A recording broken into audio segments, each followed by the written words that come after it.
So my name is Joshua Reynolds, and welcome to More Monero, More Problems. I just wanted to give a brief introduction as to who I am. So I'm currently a Senior Technical Analyst with CrowdStrike, where I do a large amount of reverse engineering and intel analysis on various threat actors. I previously was at Cisco in a similar capacity, but I was working on the product front, so I was producing indicator content for 2 product lines. And as mentioned, I am one of the co-founders of YegSec. If you are not part of our community yet and you'd like to become a part of it, even if you're not necessarily in Edmonton all the time, we'd still love to have you in our Slack and become a part of the community. So you can ping us on @YegSec on Twitter. That's probably the easiest way to get an invite. And we'll usually provide consistent updates on that platform. And I am also the co-author of the SATE malware analysis course that is a part of their information security systems diploma. So they started a 2-year program that you can do. And in the second year, actually this semester that's starting is the first time that malware analysis course is going to be taught. So that's pretty exciting. And if you want to hit me up, that's my Twitter handle there at the bottom. So when I was thinking about concepts for this talk, I really like hip hop and I really like Biggie. So that's kind of like the play on words for the title. And as pretty much everybody in this room knows, cash pretty much rules everything around you. So, and this is the same thing with criminal threat actor groups, where they need recurring revenue as well because they have bills that need to be paid. They have to pay their rent. They have to buy their family's food, etc. And a large amount of these groups live in countries that they don't have a whole lot of choices in terms of professional careers. I was lucky enough to have a prosperous security career in Canada, but not a lot of these guys have the same kind of choices that I do. Not to shine a limelight on these guys, but just to give you some of their motivational perspectives. They have to make money too.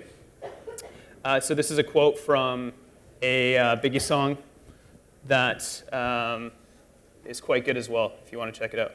So specifically, I wanted to talk about Monero today because this is the primary cryptocurrency that's being mined by malicious cryptocurrency miners. And I'll talk about how exactly and why that is. So just a brief overview of what Monero is. It is a cryptocurrency based on the CryptoNote protocol. So unlike most of the popular cryptocurrencies, it is not a fork of Bitcoin.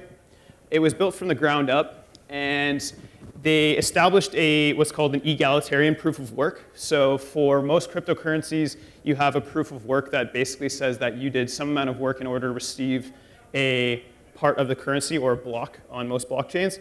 And in this instance, they try to make it as accessible to any computing device as possible. So everybody has a vote. That's the egalitarian term.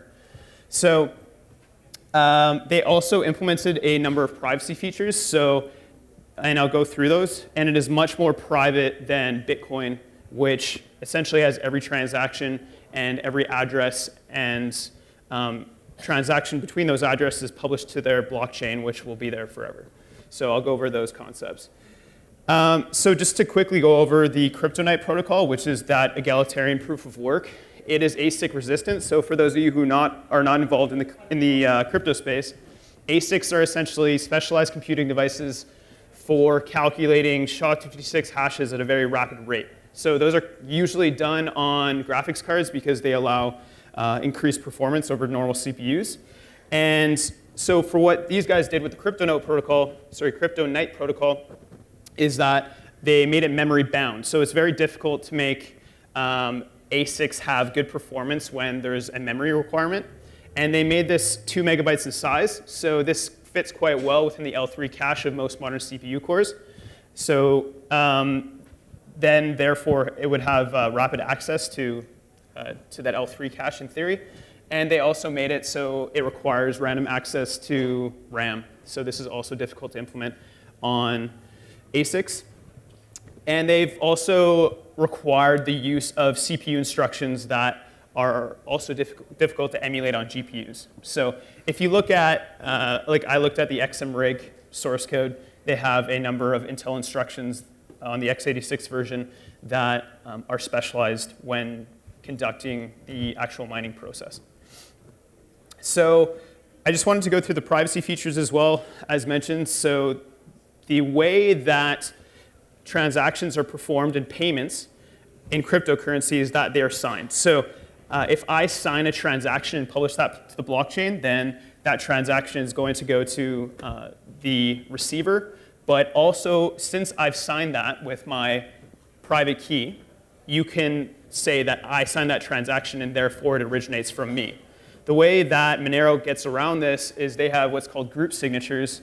So it's essentially a crypto implementation that says, okay, well, the transaction originated from this group of signatures, but not necessarily this group, which was signed, but it's not necessarily tied to a specific individual. There's no way you can prove that I myself, which is a part of that group, had submitted that transaction. They also generate one-time addresses for anonymous transactions. So within the Bitcoin, for instance, you can see a particular transaction occurred with a transaction address. But in Monero, that's not possible because if I was to send a payment, I would give somebody what's called like a stealth address, and then they actually derive a one-time key from that stealth address, which is then used for the transaction. So it's all done with one-time keys. It's kind of like having a burner phone where you call and do your drug deal or whatever, and then you break the phone, like in all the movies, right? So that's kind of the approach they've taken from a cryptographic point of view, which is quite cool. So what is malicious mining, though? It's essentially making use of an infected machine for mining whatever cryptocurrency that you'd like. It's gaining popularity with a large of different botnets and malware distributors because I believe it was initially gaining a lot of popularity because cryptocurrency was gaining so much popularity, and therefore the prices were very, very inflated, in my opinion. And this provides recurring revenue. So if you have a large amount of infected systems and you're mining on those infected systems on a monthly basis, you're constantly making revenue. Whereas things like ransomware, you're not going to be making that revenue back. You're going to be essentially getting a one-time payment possibly by encrypting everybody's files. So the other point is that this is much less invasive than things like ransomware because you're pretty much just using up CPU cycles and people's electricity rather than having an invasive tactic of making people never being able to get their photos back and things like that. So I think this is why a lot of malware authors are moving to this. And why do they mine Monero specifically? Well, you can probably guess by what I've alluded to earlier. There's an increase in anonymity. There's the egalitarian proof provides a means of doing this mining on commodity hardware. So the average CPU is still decent at mining this cryptocurrency, whereas something like Bitcoin, CPUs are not very good. And when you infect a system as a malware author, it is more often than not going to just be commodity hardware because the average person just has the average computing power, right? So the mining difficulty is also fairly low. So for those of you who still try to mine Bitcoin, it is fairly difficult in comparison to the mining farms in China and things like that who have massive computing power. And it's used in underground markets. So a lot of these guys will buy kits in order to distribute their malware, so like document kits that will generate a large amount of obfuscation. And they'll rent out botnets for spam distribution, and they'll do all these things. And typically, they'll do payments in cryptocurrency rather than using something like PayPal due to their anonymity. And a lot of underground markets, like the Silk Road, are similar to what the Silk Road was, accept payments in Monero as well. And when I initially came up with this concept for this talk, when I was doing a large amount of this research in January of this year, things were exploding, right? You had ridiculous gains in every single cryptocurrency, not just Monero, and that was resulting in a lot of these guys being able to cash out and buy islands. I'm pretty sure some of the malware, some of the ransomware authors just cashed out, and Tesla Crypt gave up their master key. I don't know if they're still around, but they probably could have cashed out and just retired, essentially. That's how crazy the gains were in January. So let's talk about mining pools. So essentially, this is the concept of shared processing power being used from many different nodes in order to mine a single block. So you can think of kind of the same concept of SETI at home. So in the search of extraterrestrial life, you have a large amount of CPU instructions that need to be executed. And the SETI organization provided a means of doing this by just offering up your CPU cycles, which is pretty cool. And it's the same concept, essentially. And based on the amount of hash rate you provide, then the block that you mine as a group is then split up accordingly.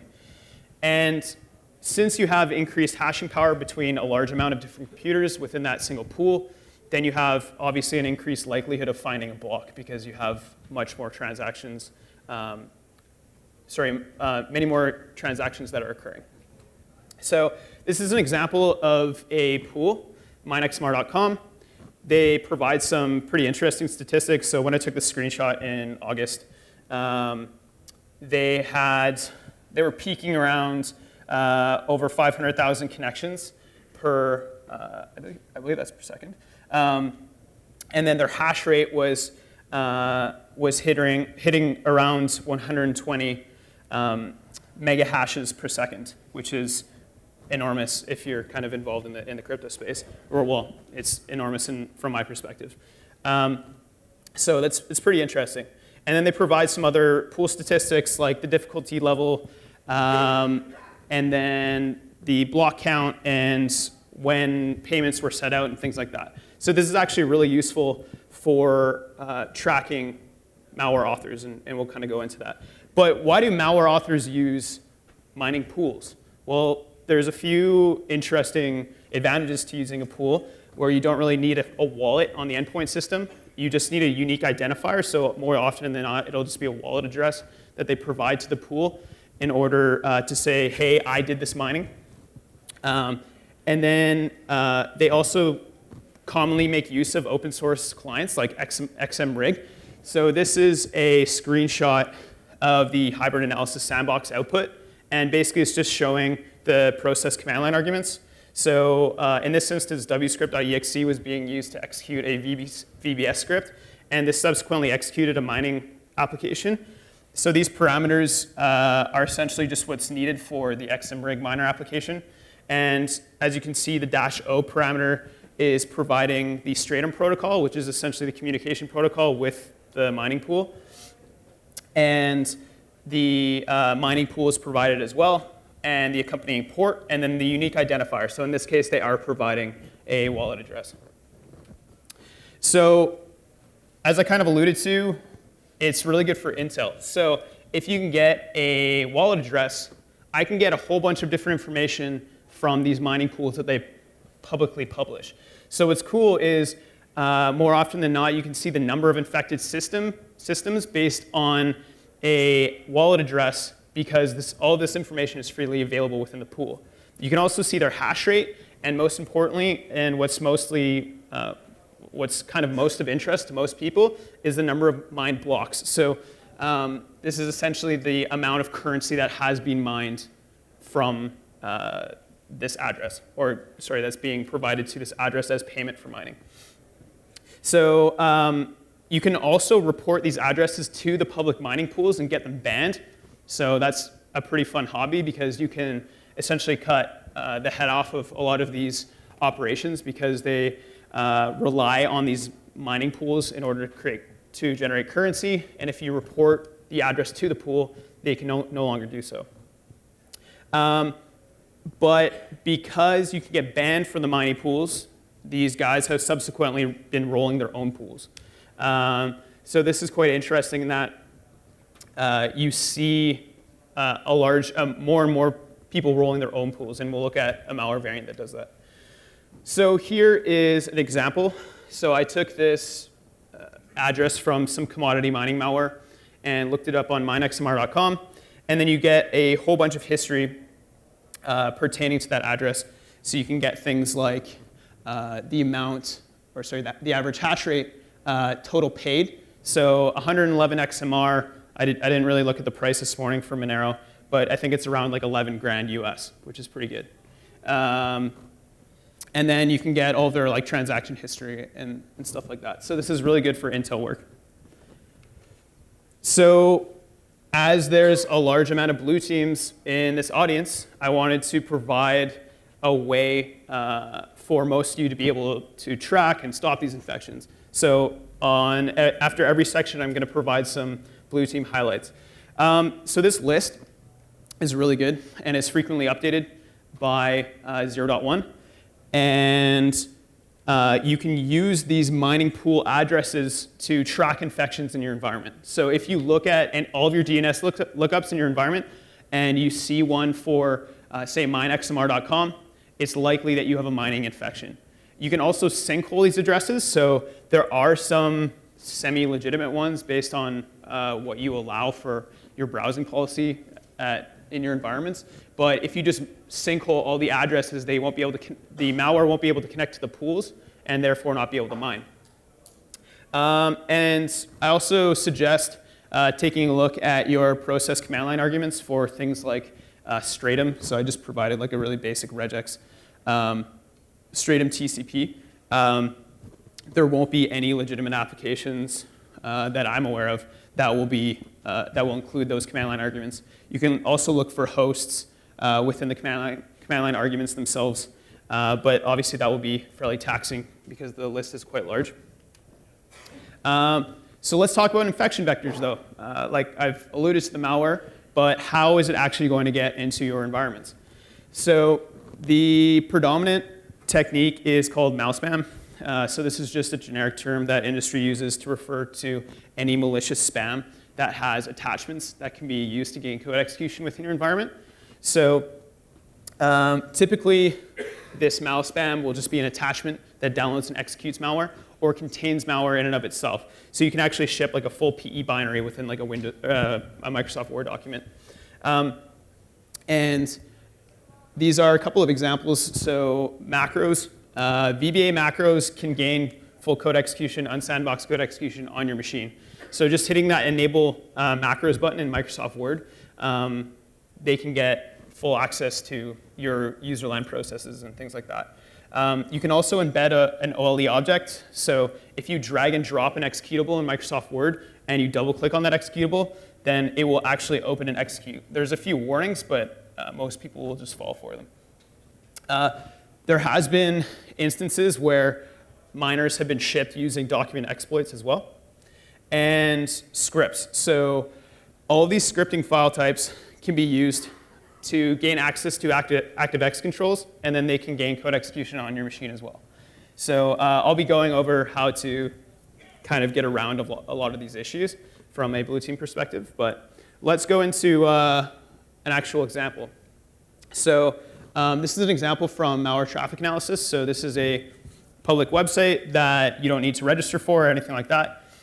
Brad, who runs it, is really good at getting new content out, and he gives everything. So you get like a PCAP, you get all the files involved, and you can do whatever analysis you want. So I basically took something that he did an ISC diary on, and then expanded it out because he didn't do like a full reversing session on the malware. So this is actually the obfuscated JavaScript, and this is a debug session I just did in Chrome. It's quite nice to have like an interactive debug session for JavaScript. And in this instance, they were just using a concatenation of a whole bunch of hex arrays. And these are just characters. And then the offsets into the array as well. And then this just resulted in this like f-delimited string. And then just splitting and joining on that string produced this command line. So in this instance, they're using PowerShell to execute and download a file. So in this instance, it's a portable executable. And then they're using invoke WMI method within PowerShell to execute that downloaded executable in the temp directory. So let's go over the actual binary that was dropped. So in this instance, it was a binary that dropped more binaries, but it had some interesting functionality. So this dropper binary had the capability of propagating over USB drives and your network drives, it requires some interaction, and I'll go into how that actually works. And what was really cool, and that I thought was cool, is it will actually monitor for cryptocurrency addresses in your clipboard. So if you're like mining on your computer and you go to make a payment to, say, somebody for some form of goods, they will just look for that in your clipboard and then replace it with their own address. So when you go to send that currency, it will just go to them instead of who the rightful sender was. So I thought that was pretty neat. And it has the capability of downloading the miner binary, which we'll go over as well. So for those of you who do not do malware analysis, it is very common for the binaries, for the malware binaries to have some anti-analysis tricks. So in this instance, they had a bunch of processes in memory that they were looking for. They will typically look for a virtual environment. So sandboxes and reversers will typically run malware in these virtual environments. So like there's VirtualBox, VMware, and if they see these processes in memory, the malware will just exit. They won't do any more functionality. And here's an anti-VM trick. So they're looking to resolve this wine function from the import address table. And if they can successfully get an address to that function, then they will exit as well. So this is super common. You'll often see anti-VM tricks. So for example, like I was just doing this analysis in a virtual environment, and they were able to exit. But if you just break on the exit function, then you can typically look up the call stack and then determine kind of where in the code they might have some anti-virtualization tricks. So here's just the code for the network and drive propagation. So they will look for the drive type in a loop. So they will constantly look for connected devices and drives.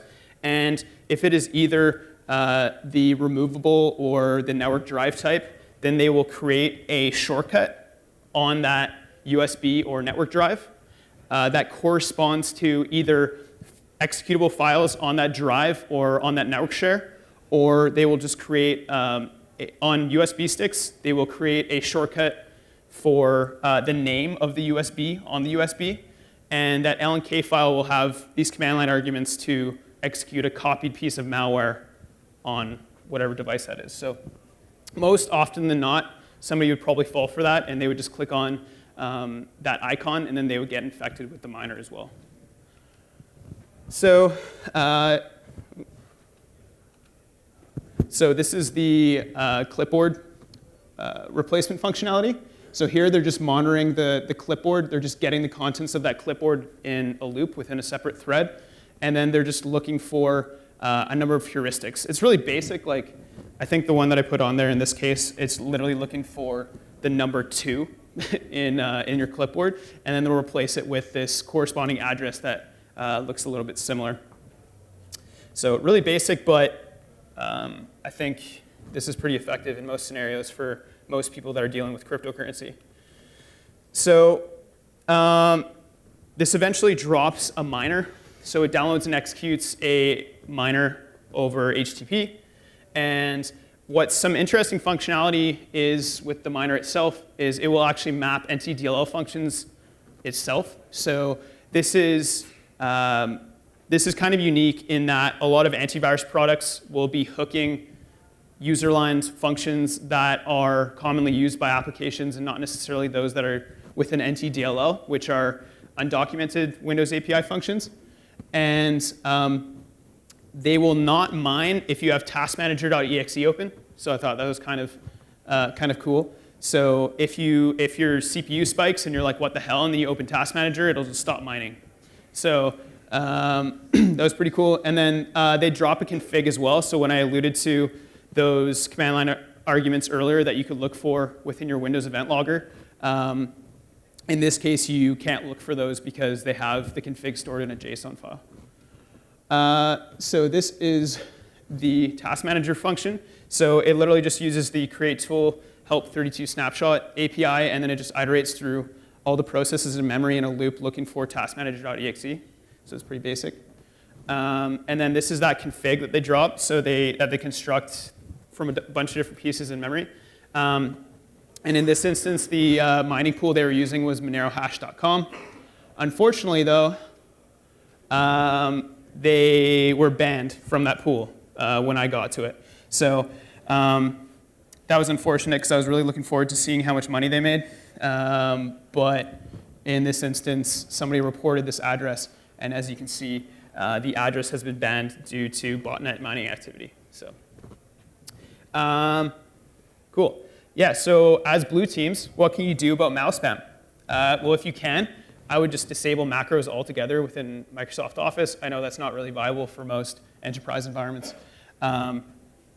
But some other things you can do is require signing of those macros. So I know, again, this is not always viable. One thing I would suggest doing is disabling ActiveX controls from macros. And you can do that in this blog post.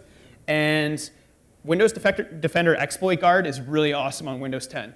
I did a talk at BSides Calgary about a whole bunch of different malicious document types.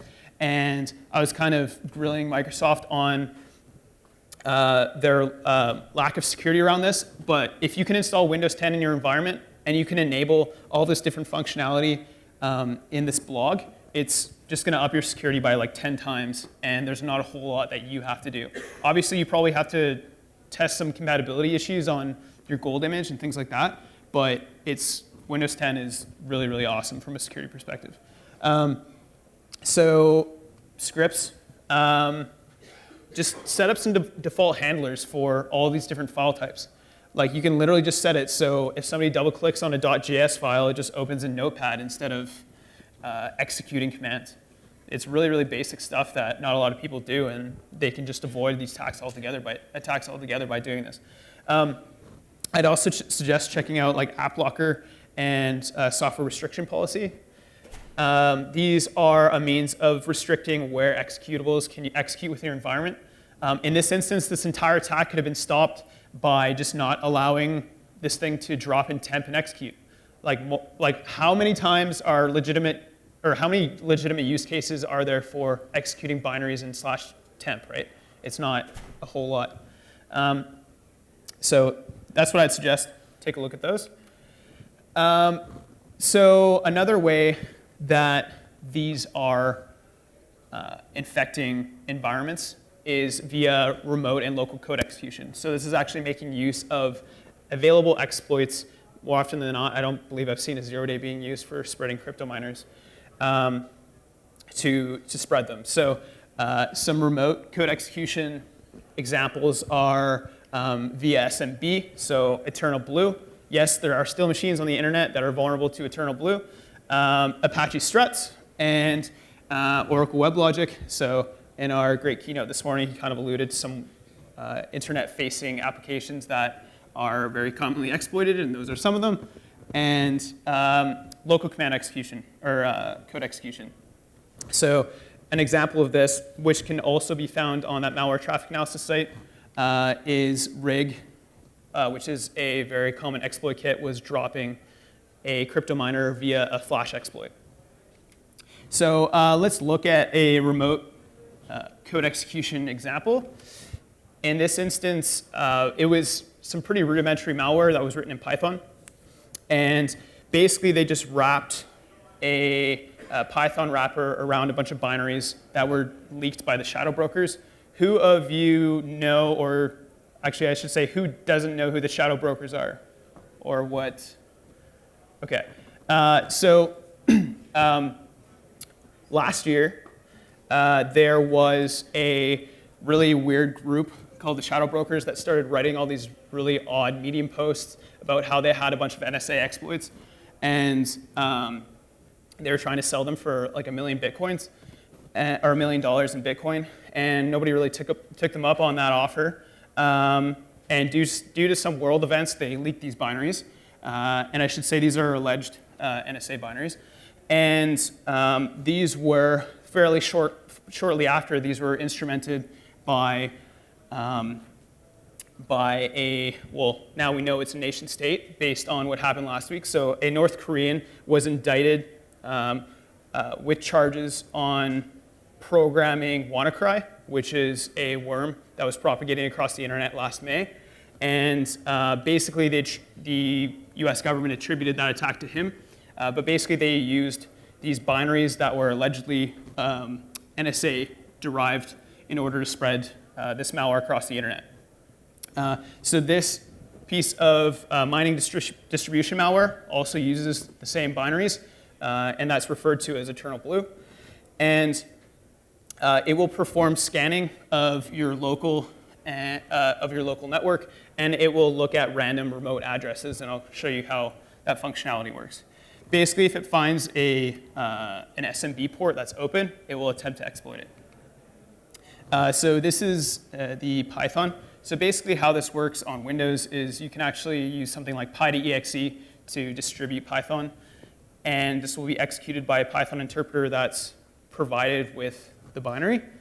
So in this instance, this is the local scanning.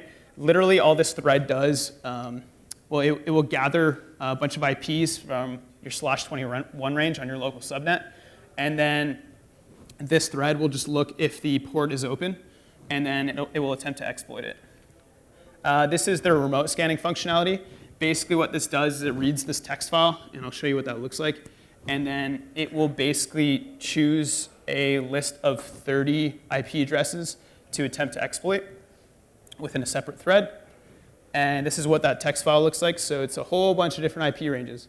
I didn't really look into this too closely, but my guess is that they probably wanted to limit their remote targets to non-government entities and things like that. But I'm assuming this is why they don't just choose IPs at random and attempt to exploit them. So this is really rudimentary malware, but it's pretty funny. So they will look to see if it is vulnerable to Eternal Blue by using this Eternal Blue function, and I'll show you what that looks like. And basically, they'll return if it's good, and then an architecture, then that means it's exploitable. So if it's x86, they'll use a 64-bit version of their DLL, and if it's an x86 version, they'll use that version. So I'll show you what that DLL does. So this is what that Eternal Blue function does. So it literally just provides the parameters into this Eternal Blue executable. So this is actually the leaked executable from the shadow brokers. And this is how easy this stuff is to use, right? So you can provide a target IP address as a parameter, and then some other parameters for the supported architectures, and then just run it against the remote IP or local IP in this instance. So yeah, super easy to use these tools, which kind of makes sense for based on who developed them. But basically, they'll just look for these strings, and if it's vulnerable, then they will return what architecture it was. So for those of you who are not familiar with these tools, there was an implant upon successful exploitation of Eternal Blue called Double Pulsar. And this implant allowed you to migrate from kernel address space into userland. And in this instance, they're just providing LSAS as the default process to migrate into. And then they're providing that DLL that I referenced earlier. So let's look at what that DLL looks like. So literally all the DLL does that they ship with Double Pulsar upon successful exploitation is it will reach out to this .ru domain and then download a miner binary. And then this is the mining config for that final mining payload. So again, they're using a config file in this case to probably avoid using those command line arguments. But as you can see, this is actually a pool they rolled themselves. This is not a public pool. Cool. So from my local code execution perspective, for blue teams, update your stuff. It's not rocket science. I know it's not always viable in corporate environments. I know you guys have gold images and you have to test stuff and make sure everything's working. Kind of some more defense in depth stuff that you can do, like disable Flash and Java plugins.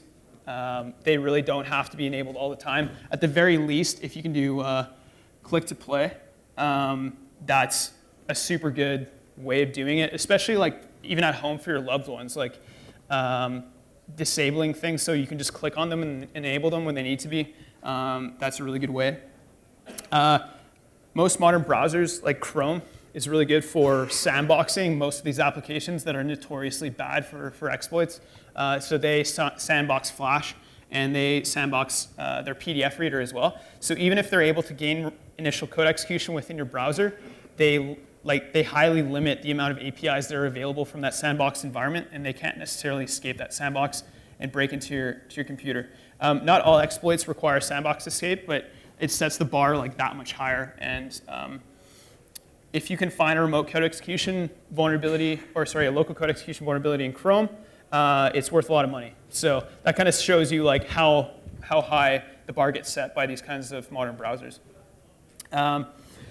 Windows Defender exploit guide. I'm just going to keep like selling this. Windows 10 again. This is essentially what EMET turned into. So EMET essentially was an external application that was developed by Microsoft to stop a whole bunch of different memory corruption vulnerabilities from being exploited on Windows. So they'll stop things like ROP chains and a whole bunch of these different exploitation techniques. So I'd highly encourage you to check that out. Or if you're running Windows 7, you can still run older versions of EMET. OK, so for the remote code execution stuff, I really like this blog that LChemTough put out around the shadow brokers stuff at the time when WannaCry came out. And ultimately, let's face it, if you're scrambling to lock down your internet-exposed SMB servers in response to the recent revelations from shadow brokers, you're probably in trouble, and it's not because of the NSA. So if you have SMB services facing the internet, you really, really don't need to have them facing the internet. Even if you have like a remote desktop protocol environment, just have that port facing the internet. And if you can really help it, don't have any remote desktop servers facing the internet. You really don't need them. Just have a VPN service. And this is what literally every large company does, is they have a VPN service that you connect into, and then you have access to all your internal resources. You don't even need a public-facing intranet or anything like that. Just really have a VPN service. Ask yourself, like, does this service need to be facing the internet? Like, does this, industrial control system need to be facing the internet? Like, these are literally questions people ask themselves, and they still do it. And then minimize your public-facing services. So that's the overall arching goal of this. Ensure proper configuration. So there was a big push over the recent years for NoSQL databases like Mongo. And I hate this stuff because you have these sales guys who walk into health organizations and government organizations, and they're like, hey, use this new database. And they don't know why, but they buy it anyways. And then the default configuration in Mongo, I'm not sure if this is still the case, is no authentication. So literally you have like all these internet-facing databases full of health records, and you'll see like so many news stories about all these misconfigured services. There's literally no security vulnerability here other than misconfiguration. The person who set it up didn't know what they were doing. They made it face the internet. So it's literally as trivial as that most of the time. Defense in depth stuff. Most of the people in this room should hopefully know a lot of these concepts. Like practice least privilege. The service that's facing the internet does not need to be running as root. They don't need to have SU privileges. They don't need to be. They don't need to have access to the internal environment. Try and minimize your pivots. There should really be no public-facing services that have access to internal resources that they don't need. Obviously, if it's a public-facing service with a backend, like a database, you can create an interface for that. They really don't need to be facing, having access to things like HR or accounting or other parts of your company. Network segregation. There's still giant companies who have flat networks, and it boggles my mind. I have a lot of friends who are pen testers, and they're like, yeah, man, I finished that engagement in an hour. And I'm like, what, how? And they're like, oh, I just went into the network and I popped AD by using relay, and then I got an admin hash, and then all this stuff. And you can literally destroy these environments in seconds because they're just flat networks that use Active Directory with old versions of SMB, and it's still like super trivial to do all of these things in 2018. So implement network segregation, and if you can, just put every public service within a DMZ that doesn't have access to any of your other network resources. So that's pretty much all I had. I know I did pretty good for time, but I just wanted to give some shouts. So Gilo Snake, I'm probably pronouncing his handle wrong, does some really good work in this area. He's a researcher at Minerva Labs, and he did these 2 BSides talks on YouTube, which were really good as well. I got some of my resources from him. Brad at Malware Traffic Analysis. When I did this talk, I wanted to do it from my personal research rather than through work, because I was going through some changes at the time. And he provided a really good way of just getting access to those samples that I went through today. 0.1, he or she does a really good job at updating this blocker list, and it provides a means of the rest of us to block a large amount of the cryptocurrency-related domains that could be used nefariously within corporate environments. Cool, I think we have a little bit of time for questions. So there's my boy, Biggie. Rest in peace. So if there are any questions, just raise your hand. Oh, there's some questions over here. Perfect. Oh yeah, and this is, my source is the source. I thought that was funny. Hello.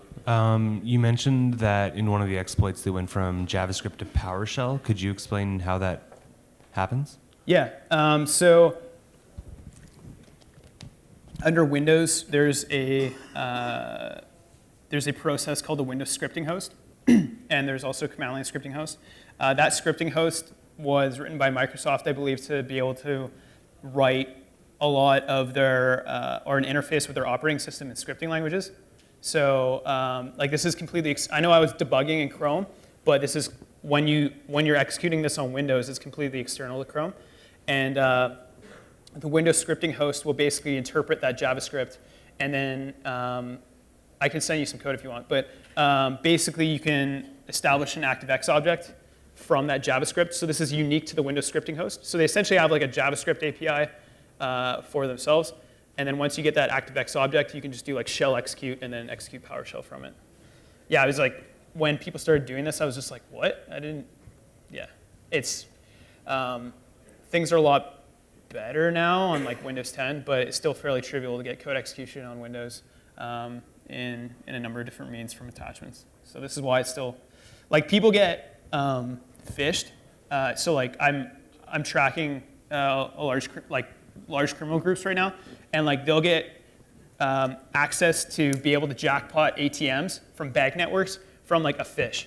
So literally their initial infection vector is just like a JavaScript attachment. Like they'll send like a whole bunch of different attachments, and then once they get one point of code execution on a single userland box, then they'll pivot to AD, and then they'll find like the ATM banks at the company, and then they'll like literally cash out, and then they'll get mules to grab all the cash, and then yeah, it's crazy. But anyways.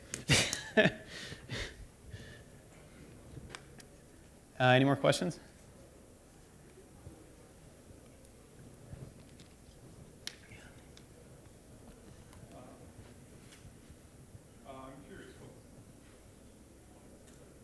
I'm curious, what's the general behavior of the miners if they find, like they can't talk to their DNS or whatever? Do they just give up? Do they do something malicious? Do they wait? Yeah, that's one thing I kind of wanted to look further into. I believe that they will just not mine. Because if you provide like the mining pool parameters and they're unable to resolve the pool, I don't think there's any point of them mining, because they don't have an actual wallet address to publish to. I know they have like that command line argument, but I believe they will just not mine. But having said that, I haven't tested that myself. Any other questions? Cool, awesome, thank you very much.